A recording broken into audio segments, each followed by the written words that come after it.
নমস্কার বন্ধুরা, আমার এই ছোট্ট চ্যানেলে আপনাদের সবাইকে স্বাগতম। আমি আজকে আপনাদের বউ সুন্দরী নকশি পাটিসাপটা পিঠা বানিয়ে দেখাবো। আশা করি এই পিঠা বানানো দেখার পর আপনাদের ভালো লাগবে।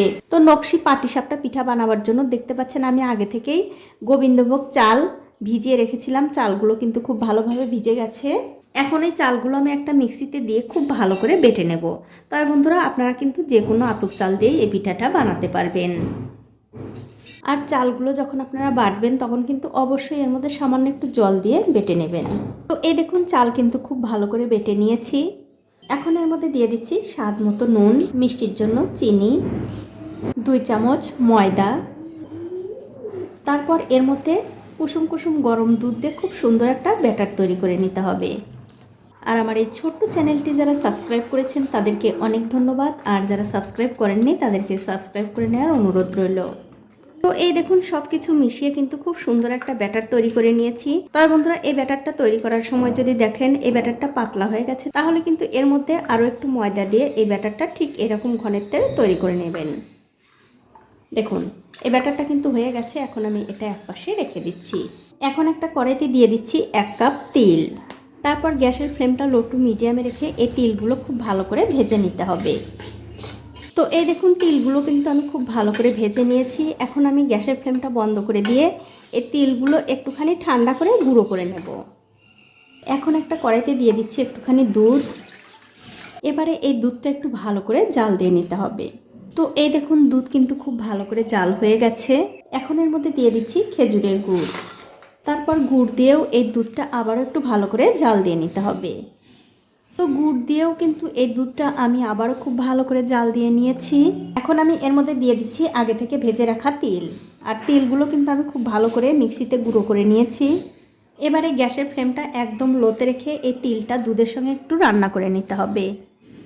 তবে খুব একটা বেশি সময় কিন্তু রান্না করার দরকার নেই, যেহেতু এই তিলটা ভাজা ছিল, তার জন্য কিন্তু অল্প একটু রান্না করলেই হয়ে যাবে। তো এই দেখুন, 1 মিনিট সময় ধরে তিল আর দুধটা কিন্তু আমি খুব ভালো করে রান্না করে নিয়েছি। দেখতেই পাচ্ছেন অনেকটা কিন্তু ঘন হয়ে গেছে।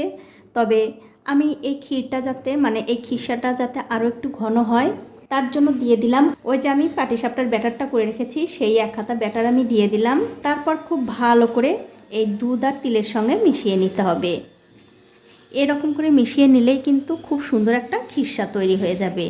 আর অবশ্যই কিন্তু গ্যাসের ফ্লেমটা লো টু মিডিয়ামে রেখে এই কাজটা করতে হবে।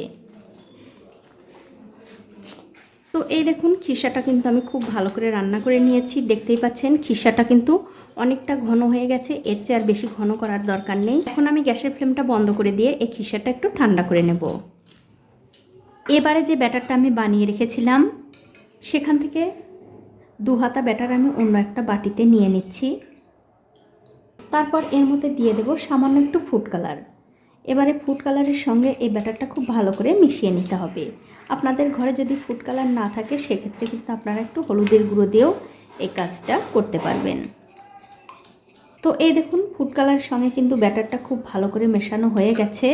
তো এখন দেখতে পাচ্ছেন আমি এরকম একটা বোতল নিয়েছি, আর এই বোতলের ক্যাপটা কিন্তু আমি একটা পিন দিয়ে এরকম করে একটু ছিদ্র করে নিয়েছি।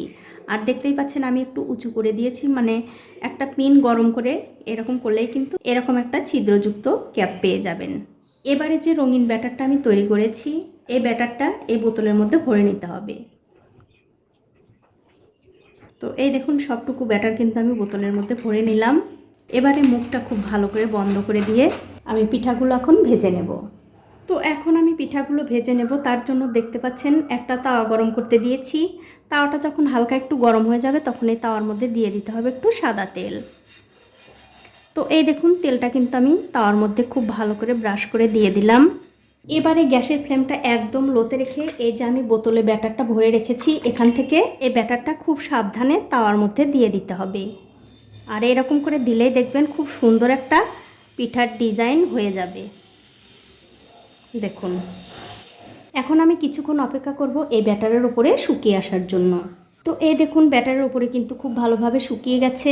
এবারে যে সাদা ব্যাটারটা আমি করে রেখেছিলাম, সেখান থেকে অল্প একটু ব্যাটার নিয়ে এই রঙিন ব্যাটারের উপরে দিয়ে দিতে হবে। তা বন্ধুরা, খুব একটা বেশি করে কিন্তু আগেই দেওয়া যাবে না, তাহলে কিন্তু ব্যাটারটা চারিদিকে ছড়িয়ে গিয়ে পিঠাটা দেখতে ভালো লাগবে না। অল্প অল্প করে ঠিক এরকম করে ঘুরিয়ে ঘুরিয়ে একটু ছড়িয়ে দিতে হবে। তাহলেই দেখবেন খুব সুন্দর একটা পিঠা হয়ে গেছে। তো এই দেখুন সাদা ব্যাটারটা কিন্তু আমি দিয়ে দিলাম। আমি কিছুক্ষণ অপেক্ষা করব এই সাদা ব্যাটারের উপর দিয়েও শুকিয়ে আসার জন্য। তো এই দেখুন এই ব্যাটারের উপরেও কিন্তু শুকিয়ে গেছে। এখন আমি এর উপরে দিয়ে দেব আগে থেকে করে রাখা সেই খিরসাটা ঠিক সুন্দর করে এরকম করে একটু লম্বা করে দিয়ে দিতে হবে। এবারে আমাদের যা করতে হবে, একটা খুন্তি দিয়ে এই পাটিসাপটাটা একটু রোল করে নিতে হবে। আর এই পিঠাগুলো বানানো কিন্তু বন্ধুরা খুব একটা কঠিন কিছু না। আপনারা একটু ধৈর্য ধরে সময় নিয়ে এই পিঠাগুলো বানিয়ে নেবেন, তাহলেই দেখবেন খুব সুন্দর পিঠা হয়ে গেছে। দেখুন কত সুন্দর একটা ডিজাইনের পাটিসাপটা হয়ে গেল। দেখুন এই পিঠাটা কিন্তু হয়ে গেছে। এটা আমি তুলে নিচ্ছি। আমি আরও একটা পাটিসাপটা ভেজে আপনাদের দেখিয়ে দিচ্ছি।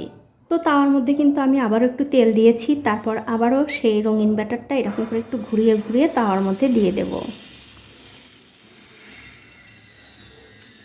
আর এই পিঠাগুলো বানানো কিন্তু বন্ধুরা খুব একটা কঠিন কাজ না, একদম সহজ। আমি আবারও কিছুক্ষণ অপেক্ষা করব এই ব্যাটারের উপরে শুকিয়ে আসার জন্য। তো এই দেখুন ব্যাটারের উপরে কিন্তু শুকিয়ে গেছে। এবারে সাদা ব্যাটারটাও অল্প করে নিয়ে এর উপরে দিয়ে দেব। আর আমার এই রেসিপিটা যদি আপনাদের চোখের ভালো লাগা থেকে মন পর্যন্ত পৌঁছে থাকে, তাহলে অবশ্যই একটা লাইক, কমেন্ট আর শেয়ার করতে ভুলবেন না। তার কারণ আপনাদের একটা লাইক, শেয়ার, কমেন্ট আমাকে আরও বেশি বেশি উৎসাহিত করে আরও নতুন নতুন ভিডিও বানানোর জন্য।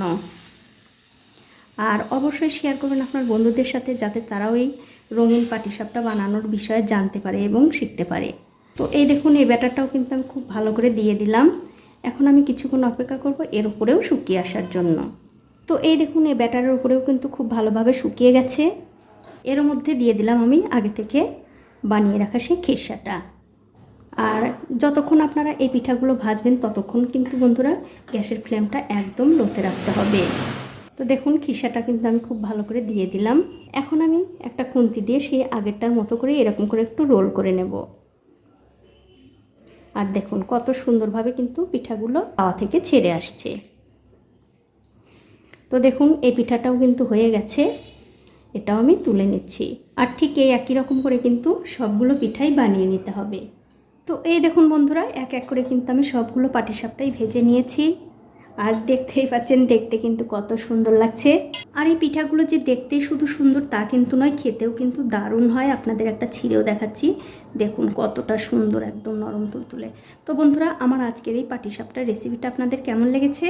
যদি ভালো লেগে থাকে অবশ্যই একটা লাইক, কমেন্ট আর শেয়ার করতে ভুলবেন না। যে পর্যন্তই দেখা হবে অন্য কোনো নতুন ভিডিও নিয়ে।